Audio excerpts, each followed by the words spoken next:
Welcome to Not Milk Never Milk. Subscribe if you're lactose intolerant. You start by getting essentials in place. Install Visual Studio Code and the live server extension so you can preview changes live. Once done, create a project folder, open it in VSCode, and add index. HTML plus styles. CSS. Make sure to link the style sheet in your HTML head using a relative path.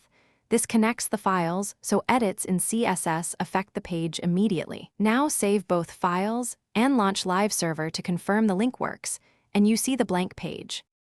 You now focus on writing useful CSS rules while watching the page update. Start by defining classes and IDs in your CSS. I recommend a predictable naming pattern like BEM so you can scale styles.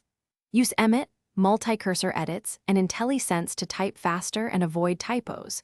Once you have HTML on one side and styles, CSS on the other, save to trigger Live Server and inspect changes. If something looks off, toggle the Dev tools to inspect which rules are applied and why. You finish by organizing and polishing your style sheet so maintenance is easy. Group resets, base typography, layout, and component rules, and add comments. Before deployment, minify CSS and generate source maps if needed, and enable automatic formatting on save to keep code consistent.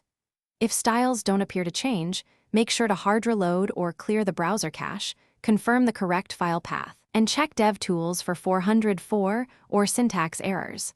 That single troubleshooting step fixes most up. Thanks for watching. If this was helpful, leave a like and consider subscribing. See you next time.